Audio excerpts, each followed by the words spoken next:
Estamos então no nosso hotel em Praga. Esta sou eu. Vários espelhos aqui, isso é muito bom. Este aqui é o nome do hotel que nós estamos ficando aqui em Praga, Bohol. Então é isso aí. Vamos ali no sofá. E aí? Aqui. Vamos ver aqui como é que tá a nossa vista. Acho que a vista é para prédios mesmo. Nada demais. Vamos ver aqui. Essa é a nossa cama. Tem uma escrivaninha ali. Maquininha de café. Isso aqui pra fazer chá também, né? Pra, enfim, servir água. Aqui nós temos uma porta pro banheiro e ali também. Vamos dar uma olhadinha. Achei bem legal esse banheiro, gente. Aqui, ó. Banheira. Tem um espacinho aqui pra penteadeira. Bastante espelho aqui nesse quarto. Muito bom. Mais um espelhão aqui, as pilhas. E é isso. Ali onde ficam as toalhas. O banheiro também achei bem legal. Bonito, né? É isso aí. É aqui que nós vamos ficar nos próximos dias. O Horloge é um relógio astronômico medieval. Ele data do século XV. E ele foi bombardeado durante a Segunda Guerra Mundial, porque ele fica, na verdade, no prédio da prefeitura, né? Isso aí é uma das paredes do prédio da prefeitura. E foi bombardeado, obviamente, foi totalmente danificado e foi recuperado depois. Então, mais uma vez, temos aí uma obra restaurada e é um dos pontos turísticos mais visitados de Praga. A gente passou por lá algumas vezes, vocês vão ver aí.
Tentar filmar de frente aqui.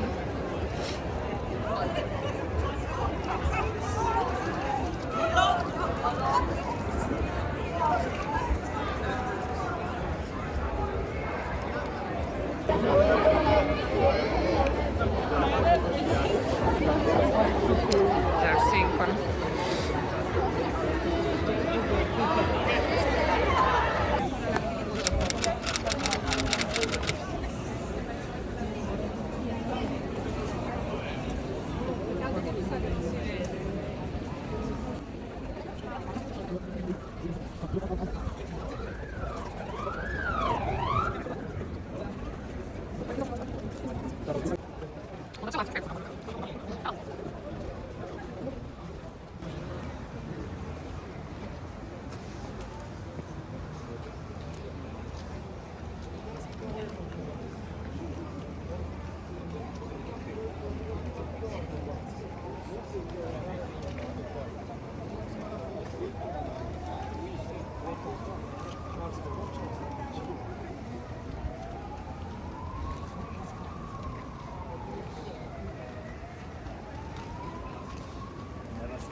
Aqui, pessoal. Hoje as barraquinhas foram retiradas, então dá pra gente ver melhor aqui. Essa é a praça central da cidade velha de Praga. Ali naquele canto está o Horloge. E é isso. Linda essa praça. Muito melhor sem as barraquinhas aqui, gente. Melhor.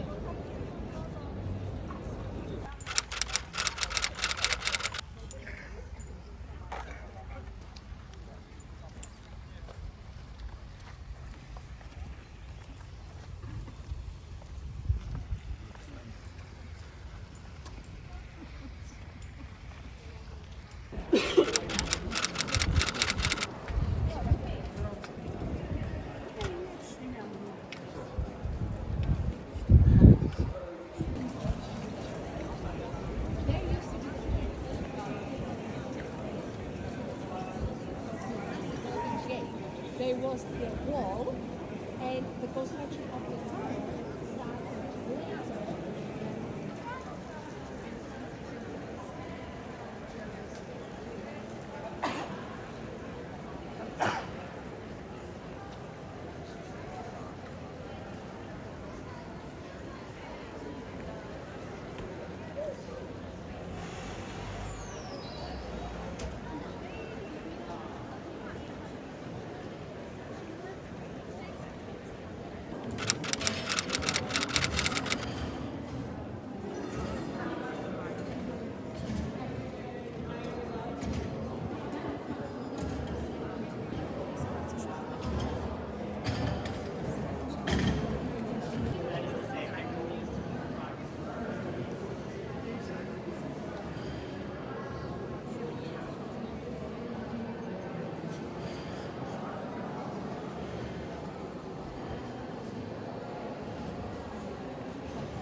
Dass der meinen Ausweis gleich bearbeitet hat, habe ich ja nicht angenommen.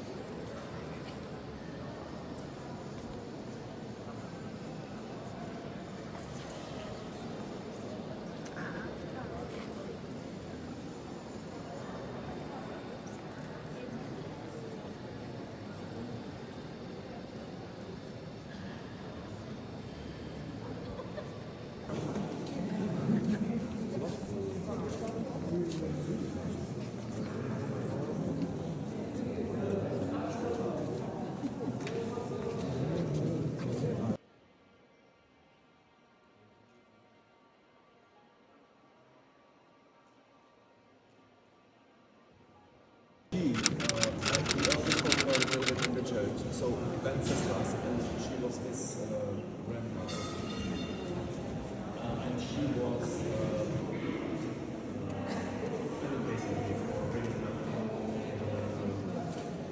in the faith in Christian and the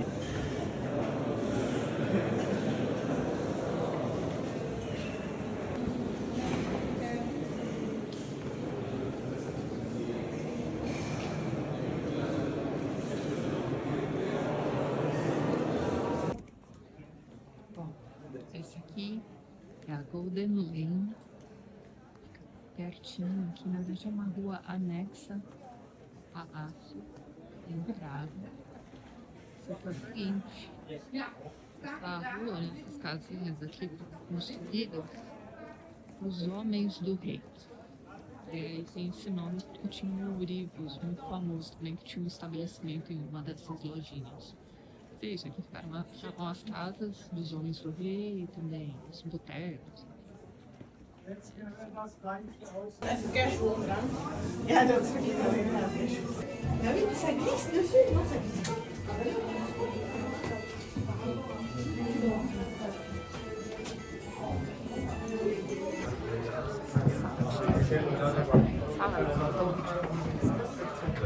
desses janelas aqui, ó, onde os soldados ficavam atirando nos inimigos. Várias delas.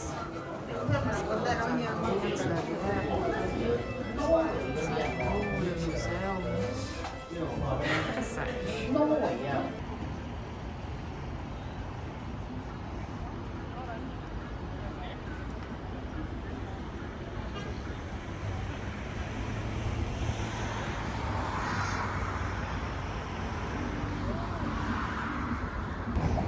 Pessoal, a gente veio conhecer aqui a Dancing House. Este prédio tem esse nome, ó, porque a curva lembra, se você se esforçar muito, tá?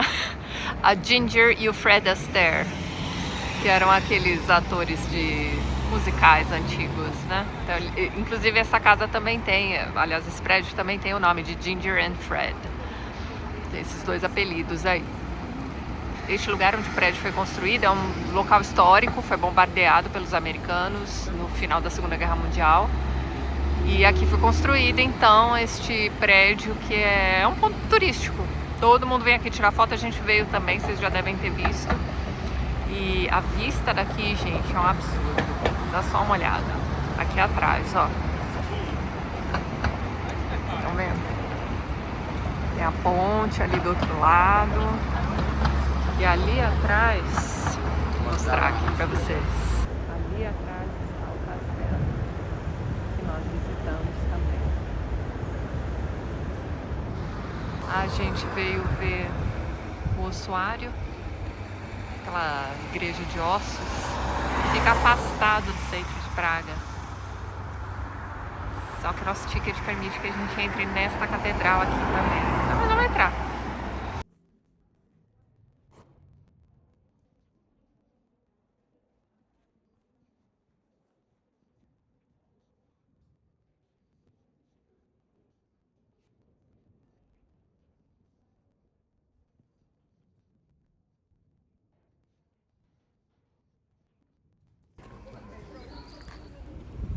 Bem, essa aqui é a entrada do cemitério.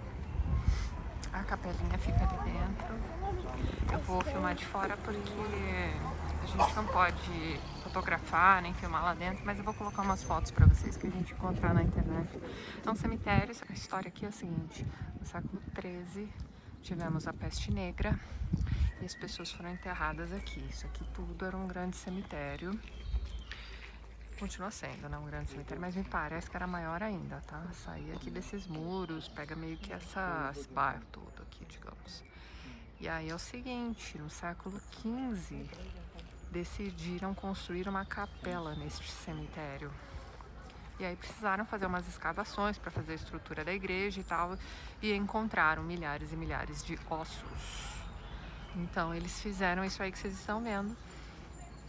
Fizeram aí uma decoração, na verdade um dos arquitetos falou, não, beleza, vamos usar isso aqui.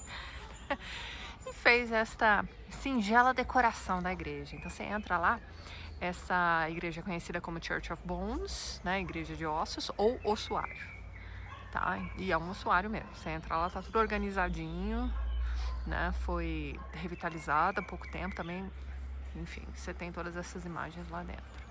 É interessante. Mas é meio bizarro, não vou mentir pra vocês, tá? Até o lustre é feito de ossos, enfim. É isso. Valeu pela curiosidade. Estamos na esperança de que esse enquadramento aqui esteja bom. O livro que eu li nos últimos dias foi este aqui, ó, Cemitério de Praga, do Umberto Eco. Eu comecei a leitura deste livro, na verdade, no aeroporto, saindo de Amsterdã para Berlim. E li este livro em Berlim, li em Praga, li em Viena. li em Munique e terminei só agora, aqui em Londres. Então eu levei uns 10 dias para fazer a leitura deste livro. Aí você vai falar assim, nossa, 10 dias para ler um livro do Umberto Eco, porque eu não falei o nome dele ainda, né? Este aqui é o Cemitério de Praga, do Umberto Eco, último romance publicado por ele. Humberto Eco faleceu em 2016, este aqui é seu livro de 2010. E aí é aquilo que a gente, né, já espera de um romance do Umberto Eco. Acho que fazia bastante tempo que ele não publicava nada. E aí saiu este livro aqui, e aí nós temos um blurb daqueles aqui atrás, né, ó. Uma obra destinada a se tornar um clássico. Aí pronto, você já pega este livro pensando, poxa, um livro de Umberto Eco, uma obra destinada a se tornar um clássico, aí você já vai com aquele peso, né, querendo ou não, você já pega este livro pensando, vou ler um negócio aqui de sustância. E realmente é isso que vai acontecer, só que, minha gente, este livro é um baita de um balaio de gato. Tá? Então, assim, eu vou começar a explicar o plot da história aqui e vocês vão ver que é um negócio assim meio...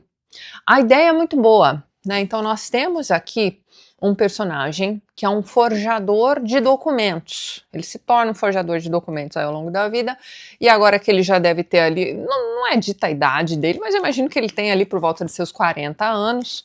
Na verdade, assim, ele está escrevendo este livro aqui como se fosse um livro de memórias. E lá no final é dito que ele já passou dos 60, então assim, é uma linha do tempo meio doida, tá? Então, cheio de idas e vindas, tá? Mesmo porque você tem que imaginar que é um senhor escrevendo suas memórias a respeito de um período específico da vida dele. O que está acontecendo com este senhor aqui? Bom, primeiro você vai entrar em contato com este personagem, que é o narrador da história. Narradores em primeira pessoa são sempre aqueles narradores de quem você desconfia, tá? Então, por quê? Porque você só tem a versão deles. Só que o que vai acontecer aqui? Este narrador tem dupla personalidade, né? Então ele começa te dizendo que ele mora em um apartamento que é contíguo. Então tem uma portinha ali no meio e do outro lado dessa porta vive um abade. O abade Dalla Piccola, né? O personagem principal aqui, o narrador é o Simonini, uma coisa assim, enfim, já nem lembro mais. É Simone Simoni, uma coisa assim. Enfim, o sobrenome dele é bem parecido com o primeiro nome. Então, o Simone aqui vive neste apartamento contíguo com o desse abade e aparentemente esse abade meio que anda por seu apartamento também e vice-versa. É como se eles dividissem aquele apartamento. Só que ele nunca vê este abade. Veja bem, ele só sabe que o abade está ali. E aí ele passa por um período em que ele começa a perceber que ele está perdendo memórias. E este é um personagem, eu comecei a falar sobre isso e me interrompi. Este é um personagem que transita na Europa do século XIX. Mas o título do livro, Cemitério de Praga, vai remeter a um fato específico dentro daquilo que ele vai fazer enquanto forjador de documentos. Vamos voltar, olha só. Este cara tem este pequeno problema em que ele está perdendo memórias. Em um dado momento, ele vai entrar em contato com Freud. Freud é um jovem psiquiatra que ainda está no início de sua carreira, né? E conforme você vai lendo este livro, você vai percebendo que este personagem vai entrar em contato com diversos personagens históricos. Então, assim, ele é o único ele e o Dalla Piccola, né? Enfim, ele seu alter ego, digamos assim, é o único personagem fictício desta obra. Todos os outros personagens são personagens históricos, e é dito aqui que Umberto Eco fez um trabalho de colocar na boca destes personagens históricos apenas aquilo que eles realmente disseram. Então ele fez um trabalho para entender não só a personalidade daquelas pessoas, mas também aquilo que elas escreviam, aquilo que elas diziam.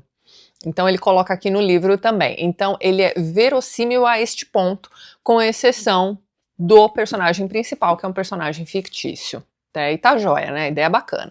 Então ele entra em contato com Freud e Freud vai sugerir que ele escreva um diário, que ele tente, né, descrever ali tudo o que está acontecendo, para que no dia seguinte ele leia e vá recuperando essas memórias aos poucos, enfim. Existe um período nebuloso aí do qual ele não se lembra e tudo mais. E aí, conforme ele está fazendo isso, vai chegar um dia em que ele vai notar alguns escritos que não são dele. São, na verdade, do tal do abade, né, que mora ali, que teoricamente mora ali no mesmo apartamento, entre aspas. E ele acha aquilo tudo muito estranho, porque a letra é a mesma. Né? Então talvez a caligrafia fique um pouco mais redondinha, mais rebuscada, mas é ele nota que é ele mesmo. Né? Então ele começa a achar, ele começa a duvidar de que ele e o tal do Abade sejam a mesma pessoa. Tem um dia que ele vai encontrar uma peruca dentro de casa, uma peruca que aparentemente os Abades usavam no século XIX. E aí ele fica com essa dúvida, porque a peruca serve perfeitamente nele, aquela coisa toda, então, ok. A gente entendeu que ele tem dupla personalidade. Só que vai chegar um momento aqui neste livro em que ele vai se encontrar com este Abade. E não só isso, ele vai matá-lo. E vai arrastá-lo para o sistema de esgoto de Paris. Né? Nesse momento a gente vai se lembrar de Victor Hugo ali e seus miseráveis, não é mesmo? Ele vai lá e joga o corpo deste homem ali. Só que veja bem, o Abade é ele mesmo. E aí passa um tempo, né? Como é que isso foi possível? Né? Como é que ele matou o Abade e jogou o corpo ali? Passa um tempo, ele vai começar a receber novamente, naquele diário dele, escritos do Abade. Então eles ficam trocando, né, ideias ali através daquele diário. É um negócio muito estranho, tá? Então essa é a história do personagem principal. Além disso, você vai conhecê-lo desde sua infância. Ele também vai relembrar ali como ele está escrevendo essas memórias, né, por sugestão aí do Freud. Ele vai se lembrar de sua infância também. E ele vai se lembrar principalmente de um avô dele que foi muito importante para ele, já que seus pais morreram, ele foi criado por este avô. Este avô era absolutamente antissemita. Então, assim, ele também, por ter sido criado por este avô, é absolutamente antissemita. E ele é a pessoa mais desprezível. Ele odeia todo mundo e ele tem uma opinião negativa a respeito de absolutamente todo mundo. Outra coisa que ele gosta de fazer é comer bem. Então, vira e mexe, ele vai interromper a narrativa para explicar pra gente o que ele tá comendo, o que ele gosta de comer naquela cidade. Enfim, pessoal, vocês estão vendo, né? Mas o que acontece aqui é que este senhor, que tem este talento para forjar documentos, também tem um pé ali, obviamente, né, por conta de sua função, ele tem um pé no submundo. Então ele recebe, por exemplo, hóstias que as pessoas vendem para ele. Então, como é que as pessoas conseguem essas hóstias, né? Tem a descrição aqui de uma senhorinha que descobriu uma técnica de colocar a hóstia bem no céu da boca ali, onde ela não vai dissolver. Depois ela retira aquela hóstia e leva para ele e vende, a preço exorbitante. Por que isso? Para que ele precisa dessas hóstias? Para vender para o pessoal que faz missas negras. Né? Então existe todo ele vai descrever aqui pra gente que existe todo um ritual em que hóstias precisam ser cravadas com punhais, né? Hóstia é o corpo de Cristo, né? Então aparentemente essa é uma informação que Umberto Eco vai colocar aqui pra gente. Ele vai descrever essas missas satânicas aqui pra gente também.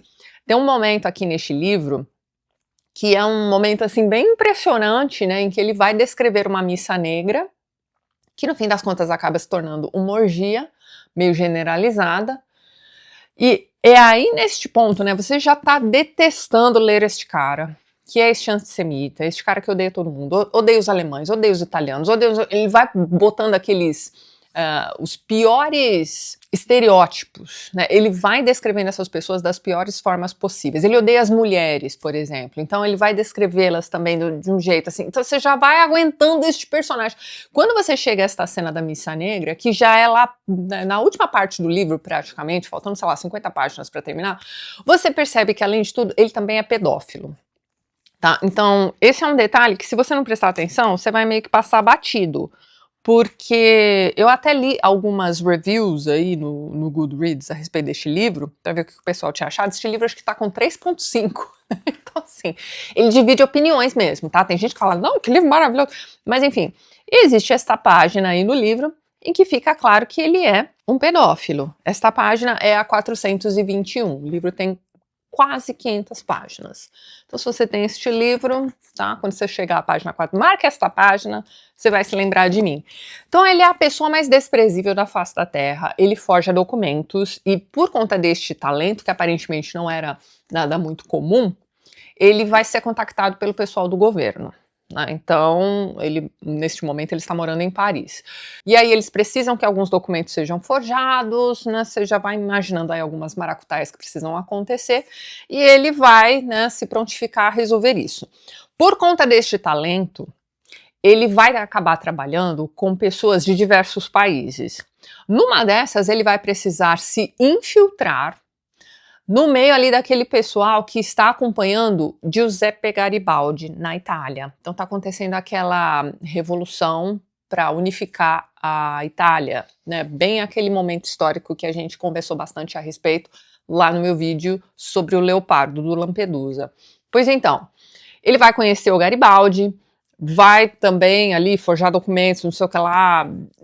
É isso, gente. Então você vai acompanhando este personagem, entrando em contato com personagens históricos, né, forjando documentos aqui e ali, se envolvendo nessas maracutaias, e vamos então chegar ao título do livro, né? Porque o livro se chama O Cemitério de Praga, no final das contas.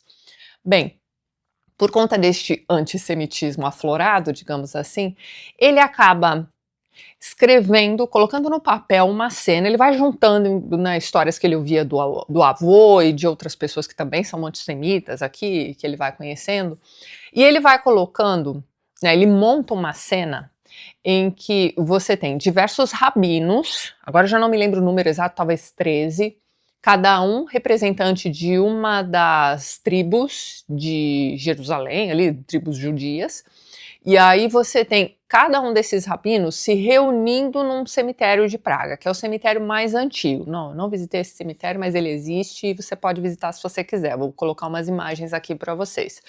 Este cemitério existe desde o início do século XV. E ele tem, assim, as lápides todas tortas e tal. Bom, gente, muito tempo se passou. E não existia espaço para todos os judeus enterrados ali. Então teoricamente, né, não visitei, mas a gente pode encontrar essa informação aí. Aparentemente era um cemitério relativamente pequeno e os judeus só podiam ser enterrados ali.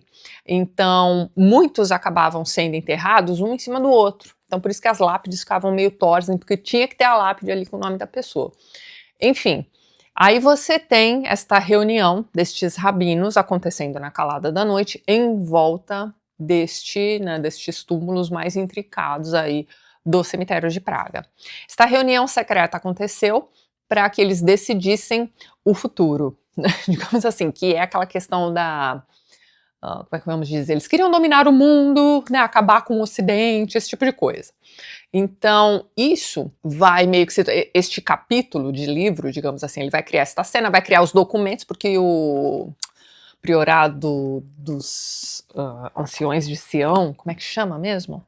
Os protocolos dos sábios de Sião. Então, são na verdade ali uma junção de documentos que aparentemente provavam que os judeus tinham essa ideia aí de dominar o mundo e acabar com todas as outras culturas e tudo mais. Então, este texto, né, que meio que ainda existe até hoje, se você procurar direitinho você ainda vai encontrar, isso acho que até traduzido para o português, foi a base, né, o Hitler leu os protocolos dos sábios de Sião antes de escrever o Mein Kampf. Então, naquele livro, aparentemente, ele vai mencionar o priorado de Sião também. Só que aparentemente, também estou dizendo aparentemente porque eu nunca li aquele livro, ele vai mencionar estes documentos como se eles fossem reais. E já existe aí todo um estudo em cima destes protocolos que vão dizer que eles foram forjados, né? Então, a ideia de você criar um personagem forjador de documentos do século XIX, que teria supostamente escrito o protocolo dos sábios de Sião,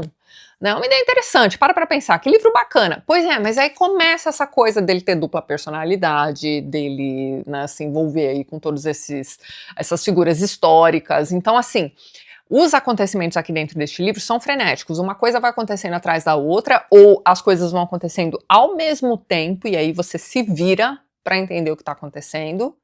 E você tem, além disso, algumas das questões antissemitas do século XIX sendo tratadas aqui neste livro também. Como, por exemplo, a questão do caso Dreyfus, né? O Dreyfus, né? Ele era francês, né? Eu sempre chamei de Dreyfus, enfim, que era aquele capitão do exército que foi, o pessoal descobriu que ele era judeu e ele foi afastado porque desconfiavam que ele, na verdade, era um espião alemão no meio do exército francês. ele foi preso durante um tempão por causa disso, e aí você tinha toda a mídia, né, foi um dos grandes casos midiáticos do século XIX, né, da Europa no século XIX. Então todo mundo tinha uma opinião a respeito disso. Se você ler lá o Em Busca do Tempo Perdido do Proust, você vai ler bastante sobre o caso Dreyfus, e aí era já começo do século XX. Então você tem aí, o Zola vai escrever um livro em defesa do Dreyfus também, enfim. Mas eles vão dizer aqui neste livro, na verdade o Simone vai dizer aqui neste livro, que todo mundo, né, a grande mídia na verdade aparentemente está defendendo o Dreyfus, mas na verdade ele era realmente um espião. Então ele vai dar aqui todos os motivos e você, né, que já leu alguma coisa sobre este caso Dreyfus, você vai começar a desconfiar. Pera lá, né? Será que é isso mesmo? Então, assim, uma coisa para você tomar cuidado aqui neste livro, né, eu falei para vocês que ele é detestável, ele é antissemita, ele é pedófilo, ele é misógino, enfim, pense aí em todas as qualidades ruins de um ser humano, tá? Coloque aqui nesta figura, bem estereotipadona mesmo, é aquele tipo de personagem que você vai detestar, tá? Então, é isso aí mesmo, tá? E lembre-se de que ali no final do livro, né, se você ainda não estava detestando, estava pensando assim, poxa, mas tem algumas coisas nele aqui com as quais eu me identifico. Lembre-se de que, além de tudo, ele é pedófilo. Então, você tá lendo sobre esta figura, né, absolutamente terrível, e aí você vai lendo também sobre as opiniões que ele tem a respeito de tudo o que está acontecendo. Você está lendo sobre como ele foge a esses documentos e acaba, né, interferindo em fatos históricos do século XIX. Você vai vendo como este priorado, não, os protocolos dos sábios de Sião, foram, na verdade, os documentos que deram início ao antissemitismo pesado do século XX, que acarretaram no Holocausto, na Segunda Guerra Mundial. Então, assim, é esse tipo de personagem que você está lendo. Mas você precisa se lembrar também de que existe uma coisa na literatura chamada ironia. Então você precisa ficar o tempo todo tentando pensar assim, tá, mas Umberto Eco está me dizendo exatamente isso ou ele está querendo me dizer o oposto? Então existem diversas passagens aqui neste livro que são muito interessantes. Né? Umberto Eco tinha esse conhecimento enciclopédico e ele jogava isso em seus livros.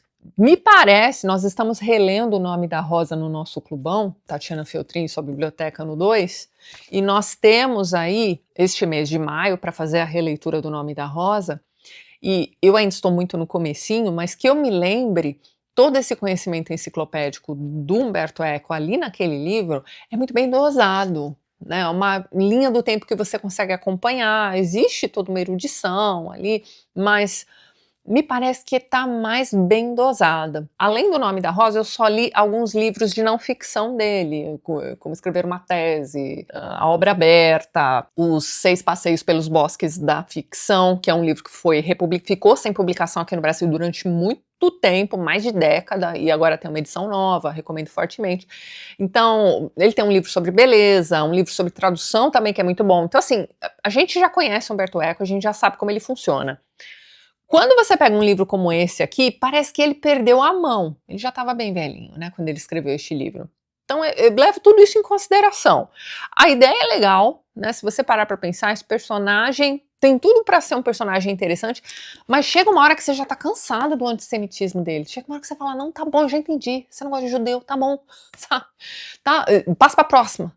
Né, e você fica voltando a isso.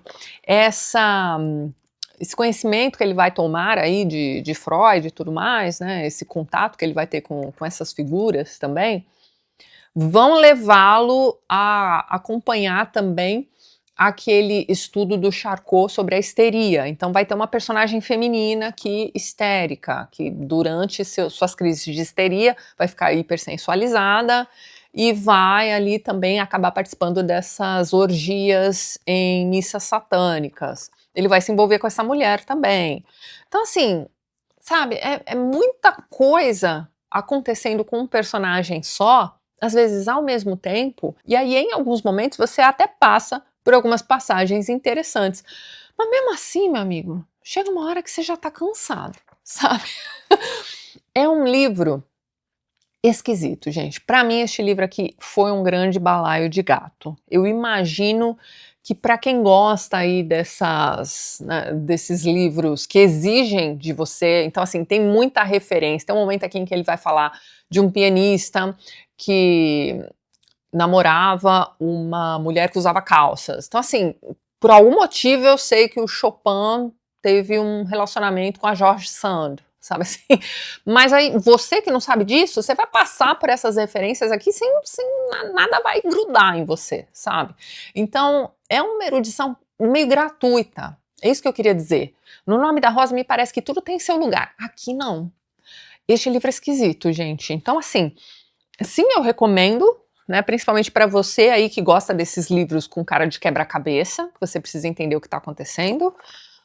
Para você aí que gosta do período histórico do século XIX, tem muita informação aqui, principalmente na Europa, né? Ele vai conhecer o Dumas também, enfim, tem várias coisas aqui que você até fala, tá interessante esse trecho aqui, mas aí tem um momento aqui, eu marquei essa passagem também, em que eles estão discutindo, né, aquilo que está em ascensão no século XIX. Então, por exemplo, sobre o comunismo, olha lá, ó, um vai virar para um cara X ali, vai virar para ele e vai perguntar, ó, em nosso país fala-se muito em comunismo, o que pensam dele os rabinos de Praga? Olha lá, o pessoal do Priorado de Sião.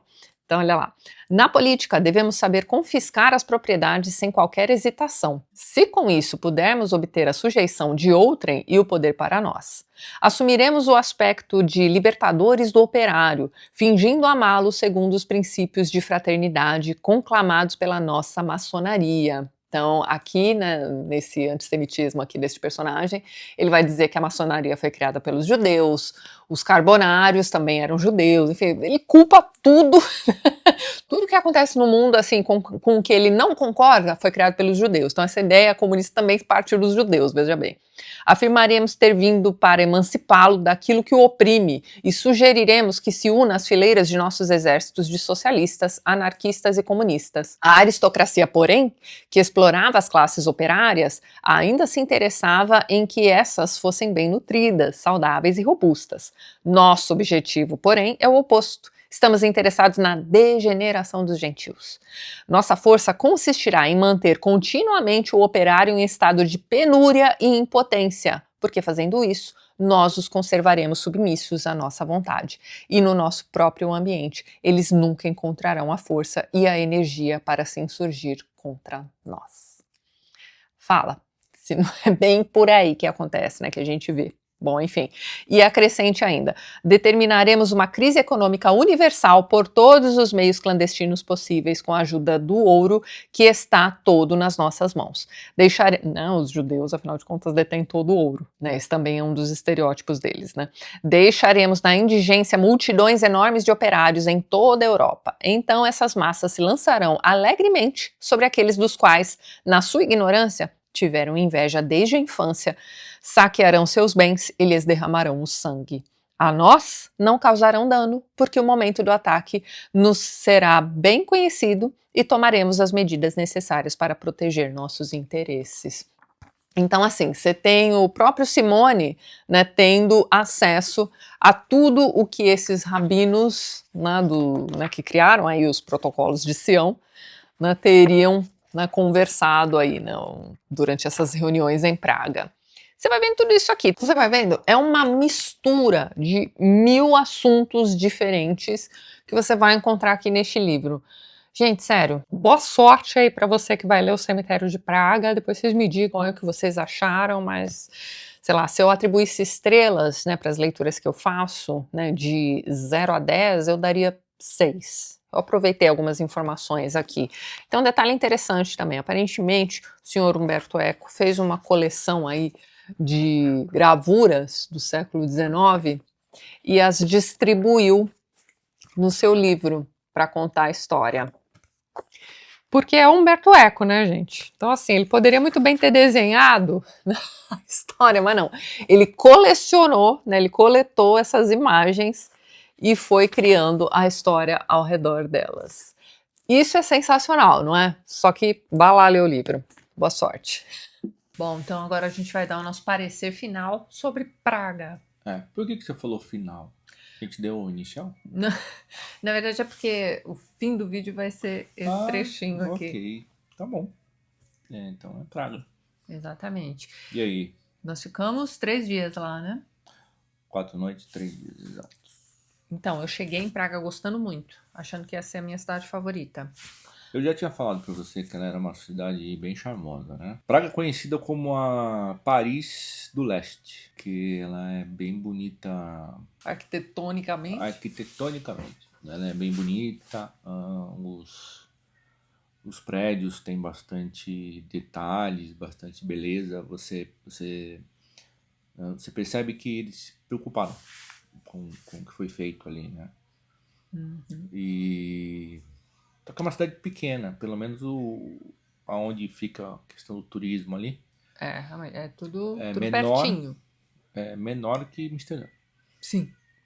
Então você mata a cidade, sim. Quando eu falo matar a cidade, lógico que não é ver tudo, mas você cobre ela assim rapidamente, né? Não com muitos detalhes em um dia. Mas não foi o que a gente fez. Correndo, A né? gente setorizou. Cada dia a gente foi numa área, mas é bem bonito, né? É uma cidade muito bonita. Cada canto que você vira, assim, você dá de cara com um prédio sensacional, cheio de detalhes, dá vontade de ficar olhando, não, as esculturas, também tudo muito bonito. E a minha parte favorita foi conhecer a ponte de Praga, que é a coisa mais linda do mundo. Uma das, né? A Ponte Carlos, né? Que é o nome do rei, né? É, Charles. A Ponte Carlos é uma ponte que não passa carro, só para pedestre. A gente, no segundo dia, a gente foi correr lá, na verdade. Você acordou cedinho, acho que era 5h30, 5h30. Fica a ideia aí pra vocês. Acho que tava 6 graus, cara, tava uma coisa assim. Muito frio. E tinha gente lá na ponte, viu? Tinha um tráfego considerável de pessoas correndo também. E até algumas pessoas para tirar foto apenas, né? E a gente chegou na ponte, eu acho que era 6 horas. Umas estátuas lindas também ao longo da ponte. E é bacana, porque tem uma neblina assim de manhã, por causa do rio, né? É uma ponte bem larga, é uma ponte ali que ela tem mais de 1 quilômetro. A vista é sensacional também. É bem bacana. De lá você vê o castelo de Praga. Então, é bem legal. É legal depois ir com calma pra ver as estátuas e tal. São estátuas cristãs, né? Sim. Só que se for, tipo, depois das 10 da manhã até umas 6, 7 da noite, você vai ter um problema, porque é muito lotado. E Praga é uma das cidades que tá sempre lotada. Na verdade, o que eu tô notando aqui nessa viagem, porque eu viajei antes da pandemia, né? Então, 2016 eu vim pra Europa, 2018 eu vim pra Europa, 2019 eu vim pra Europa. E tudo isso antes da pandemia. Então essa é a primeira vez que eu estou viajando depois da pandemia. E tá tudo lotado, tem muita gente. Então tá parecendo que não existe mais esse negócio de temporada. Então. Evidentemente na temporada, que é o verão, vai explodir de gente. Mas sempre foi assim, né? Mas o que o pessoal tá dizendo é que por ficar tão lotado no verão, a galera que viaja resolveu meio que trocar o verão pela primavera. Pode ser. Nós estamos no começo da primavera aqui, né? A Praga ainda tá bem fria na primavera, né? Sim, bastante. Mas, então, de novo, se você for para conhecer Praga, essa ponte, no caso, de dia, prepara porque é um perrengue, é muita gente, né? E, tirar foto é um saco, porque tem que, né? Tem 1 milhão de pessoas do Teve uma vez que a gente atravessou a ponte à noite também, e também tava cheio. Sim. À noite é muito bonito, né? Você vê a iluminação também, eu fiquei bem impressionado. Então, assim, tá sempre lotado, não tem jeito, mas você não pode deixar isso te atrapalhar. E bacana, foi o que você mais gostou.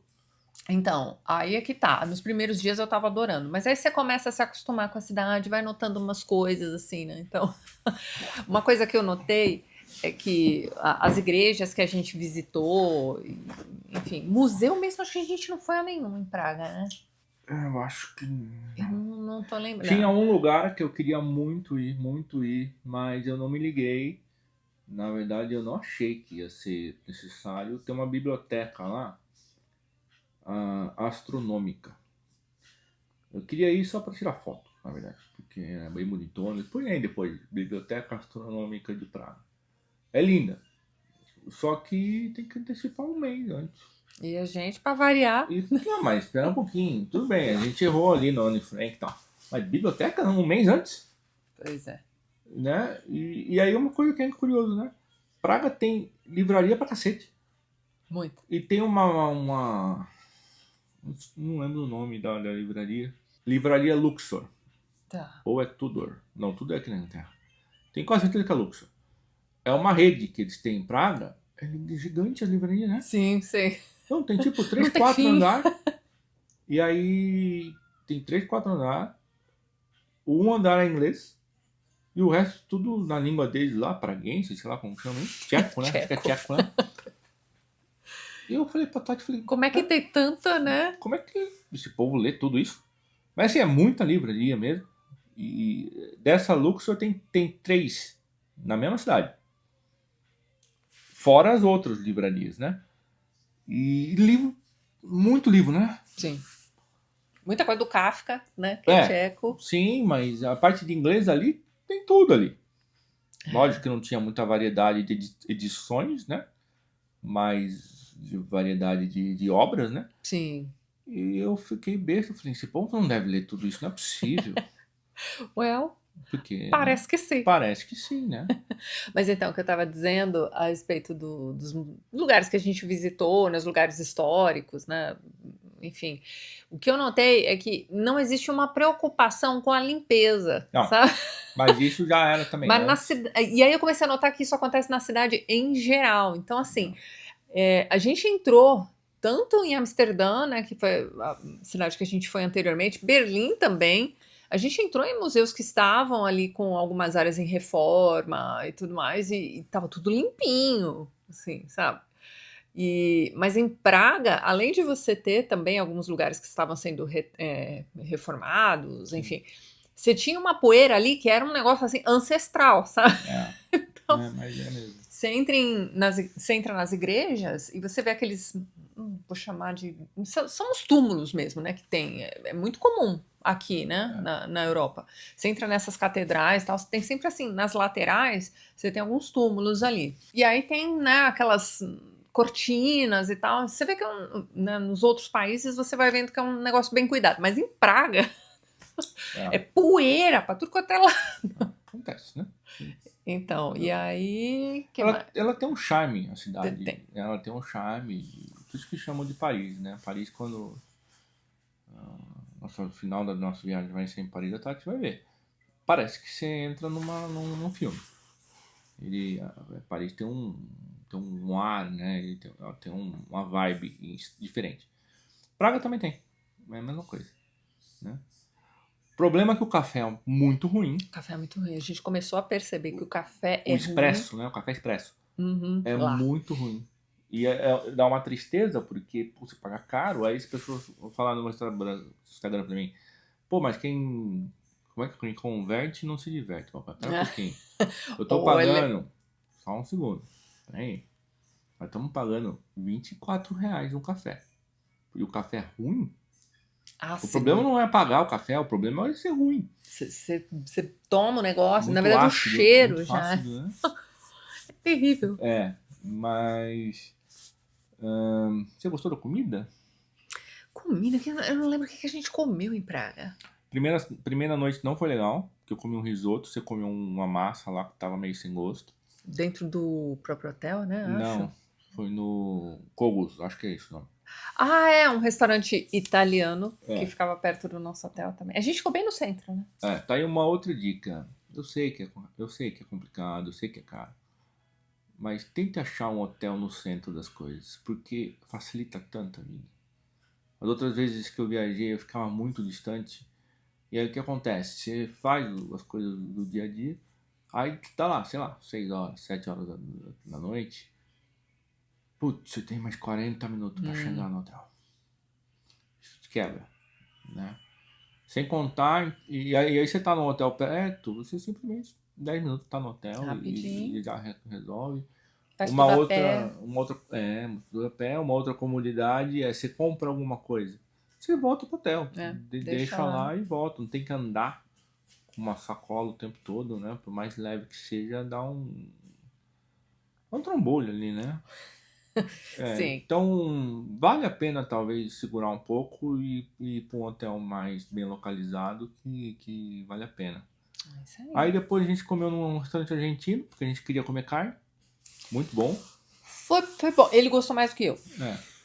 Acho que a gente ficou muito. Aliás, eu fiquei com o restaurante argentino da Holanda, que a gente foi, que era Que era muito bom bom. também.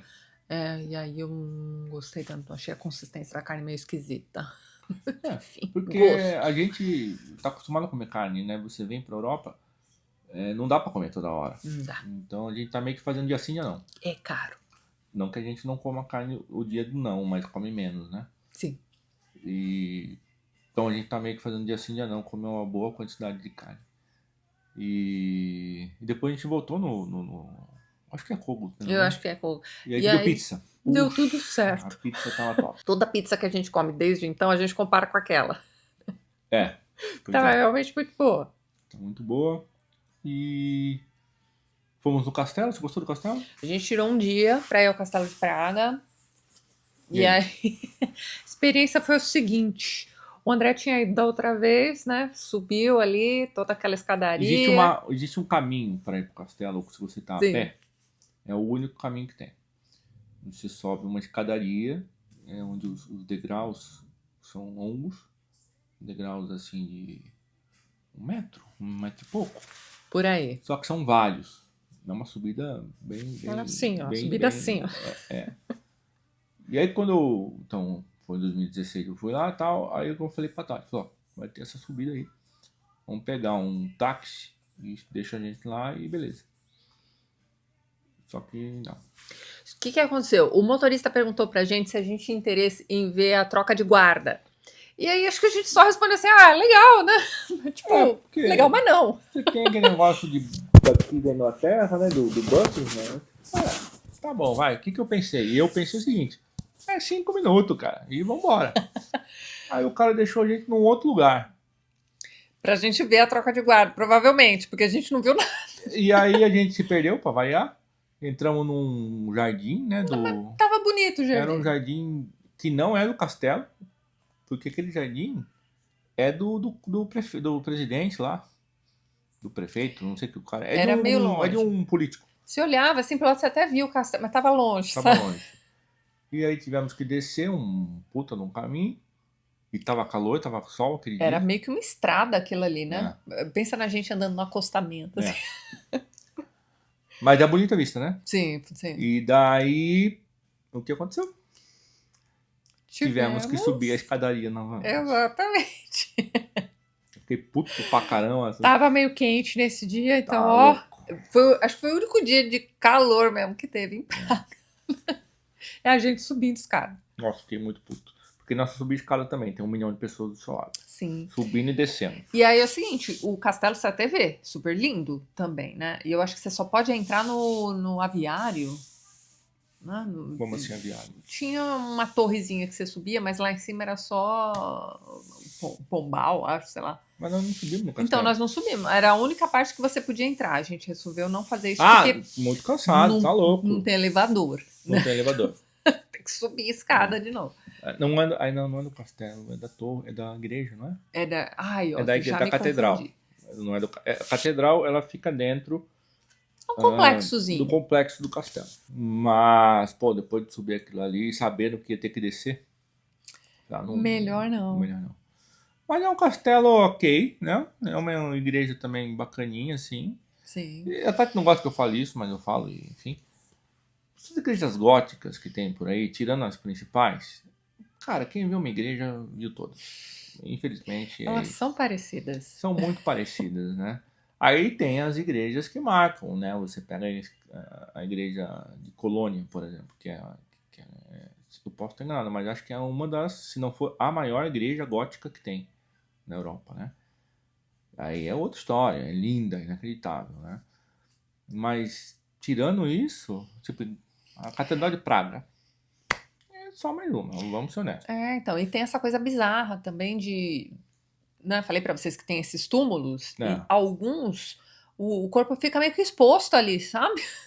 É. Eu acho isso muito estranho. Hoje tá só a caveira, né? Então, você olha assim, que bonito, isso aqui tem um quadro, geralmente, pintado por algum artista famoso ali, sei lá, você fica admirando aquilo, aí seu olho vai descendo, né? Quando você chega assim, perto do chão, tá lá o ossuário.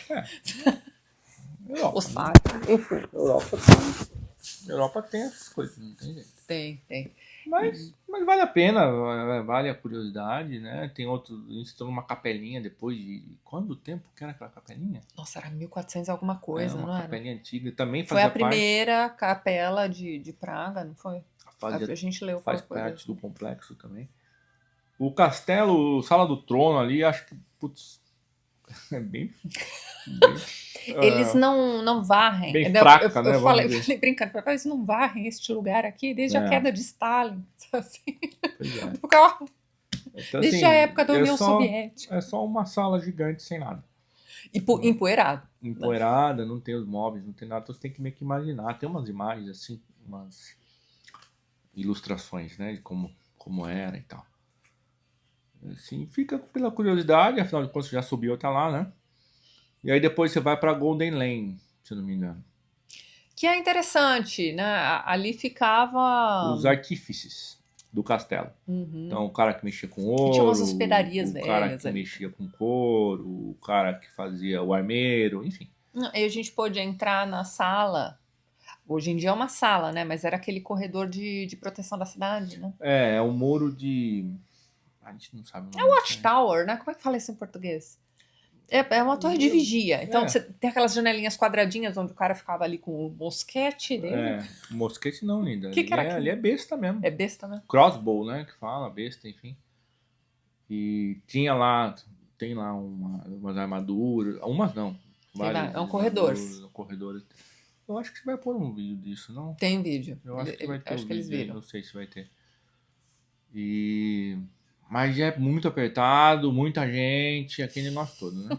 É um monte de armadura. Eu Se falo- você viu meia dúzia, você fala assim, já posso ir embora. Por que eu falo esse tipo de coisa? Precisa se preparar, porque você vai, às vezes, com uma excitação muito alta, e aí acontece certas coisas, a sua excitação vai caindo, então se você vai preparado, você fala, opa, eu sei que eu vou passar um perrengue.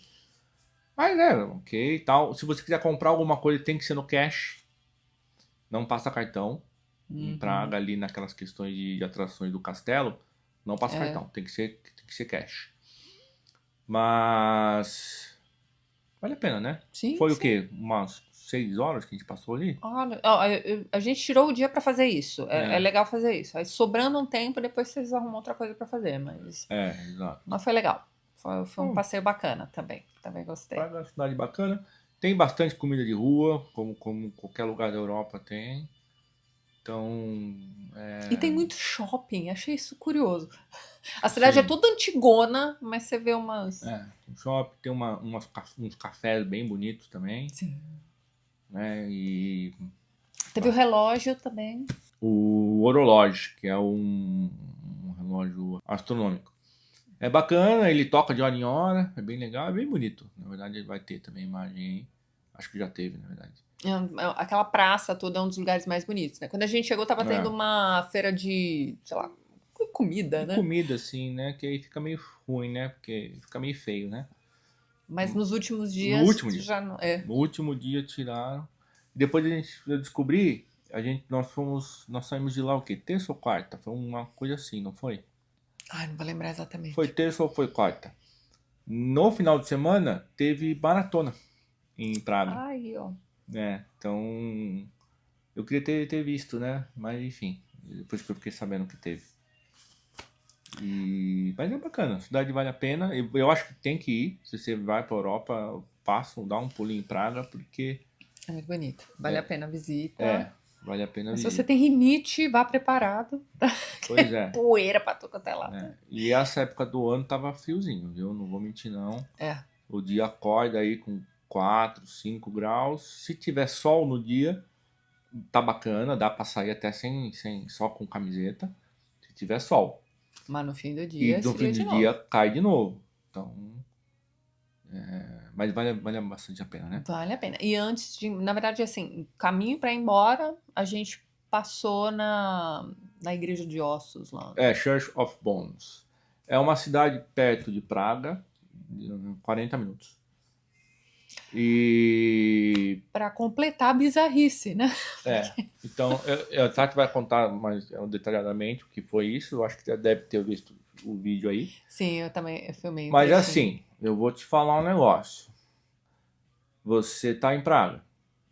Você não alugou carro. O seu próximo destino, sei lá, pra onde você vai. Você tá sem nada. Você vai ter que pegar um ônibus para ir essa cidade. E eu vou jogar real. Não vale a pena. Pense bem. Não vale a pena porque é o seguinte, é bem pequeno. Não é, falam que é igreja, né? Não, é uma capelinha. Assim, capelinha mesmo. É tipo um ambiente só. É uma capela. Tem a bizarrice que é toda decorada com esqueletos. Toda. Mas, cara, você tá sem carro. Você vai pegar um ônibus, 40 minutos. 40 minutos de carro. Você vai gastar mais de ônibus. Sei lá quanto você vai gastar pra ir, pra voltar. Uhum. Não pode tirar foto. É verdade, não pode tirar foto. Não pode tirar foto dentro da capela. Eu filmei por fora, né? Expliquei isso pra vocês. Mas tem uma história bacana. Mas qual que é o lance? Cara, vê foto na internet aí, cara, na moral. Se eu soubesse que a roubada era essa, não tem jeito. Então. Porque o que acontece? A gente foi de carro, mas é uma cidade fica fora de mão. do interior, assim, vamos dizer. Então, pra ir lá naquele lugar, a gente teve que fazer uma outra rota. Então, depois de ir lá pra Viena... Deu uma estragada. Deu uma estragada, porque a viagem demorou quase 5 horas. A gente foi por dentro. Porque não tinha mais highway. A gente se entrou tanto no interior do país que era todas essas ruazinhas, essas estradas de mão dupla, sabe? Você não consegue ultrapassar o carro da frente. Então, putz, não valeu a pena porque perdemos mais de 1 hora depois para ir. Nós tínhamos um outro destino que era Viena, né? Então, assim, a história do lugar é bem bacana, mas eu acho que por não poder tirar foto, eu sei que, né, pô, você tá indo pra tirar foto? Cara, você quer fazer um registro, afinal de contas você tá num outro país, tá numa coisa super legal, mas é muito pequeno, então assim, pô, eu acho que é meio complicado, e acho que foi 20 e poucos euros também, se eu não me engano. Não é um passeio assim... Né? Só a entrada lá, né? Aí então você paga essa grana pra ver não muita coisa e ainda pra por ver cima osso. Não pode tirar uma foto, entendeu? Mais osso, né? Se você entrou nas carteiras, você já viu. Sim. Mas aí conta a história do lugar, é bacana. Então, eu contei no vídeo, não sei se vai ficar repetitivo, mas... Rápido. Né, com a peste negra ali, você tinha aquele monte de gente sendo enterrado no cemitério da cidade. Eu acho que a cidade inteira, vila, né? A cidade inteira está em cima de um grande cemitério. Exatamente. Mas aí, não sei em que século, uns 2 séculos depois da peste negra, você teve ali um rei que falou assim, não, vamos construir uma capela, porque o cemitério não tinha uma capela. E é o costume, né? Você tem que ter uma capelinha. E aí, quando eles começaram a fazer as escavações ali para fazer a estrutura descobriram essa cova gigantesca de ossos, que nem era túmulo, era uma cova era jogada ali, né? As pessoas morriam e eram jogadas ali. E aí você tem um arquiteto da época que falou assim, não, pode deixar comigo que eu vou dar um jeito nisso. A Tati usou uma palavra bacana para arquiteto, mas era só o cara... Era o Tom, construtor dos caras, que é uma referência do Pilares da Terra. O pedreiro. Que fez um desenho lá. Com gostos peculiares, eu diria. Pegou as ossadas e começou a fazer as coisas. Quando eu falo que é bizarro, é porque assim, que bonito a arte, né, feita na natureza morta, sei lá, você pode pensar o que você quiser. Mas aí você vai ver, por exemplo, o lustre, né, então você tem um crâniozinho pequenininho, aí vai descendo, né, os crânios vão ficando maiores, sei lá. Para pra pensar, aquele crânio pequenininho ali era um crânio de um bebê, sabe? Então assim, e tá lá. Então, é esquisito. O castiçal é de crânio, o candelabro é de crânio, tudo é feito. Enfim. Mas você consegue ver todas as fotos aí. Não deu nem pra fazer um registro pro mês do horror, entendeu? Não deu. Mas a gente tava podendo naquele momento e a gente fez. A gente pode dizer que a gente foi à igreja de ossos. Church of Bones. É isso aí. Né? E assim terminamos a nossa viagem a Praga. Sim. Foi bacana, a gente recomenda. Então, eu comecei achando que ia ser o meu lugar favorito. Assim, foi legal, mas Acho que eu só vou conseguir falar sobre favoritos, assim, quando a gente encerrar tudo. Com certeza. Mas já que estamos em Londres, qual que é a sua cidade favorita até agora? Ai, difícil dizer. Ué, até agora, até esse eu momento. ainda não tenho... Eu acho que eu gostei mais de Amsterdã. Ok. Foi o lugar, assim, mais agradável, né? E tudo muito organizadinho. Eu tenho que pensar melhor até o final. Não tinha Eu tanta acho gente. que você vai escolher Paris, mas... Depois da gente ter passado por todas essas cidades, né? Acho que a única cidade que não foi tão lotada foi Berlim. Mas é porque a cidade Sim. é... A cidade é bem ampla, né? Mas acho que não estava tão lotado também. então. Eu acho. É. Enfim. Bom, até a próxima. Até. Que vai ser o quê? No próximo vídeo a gente vai falar sobre Viena e Munique. Viena e Munique. Até lá. Um abraço.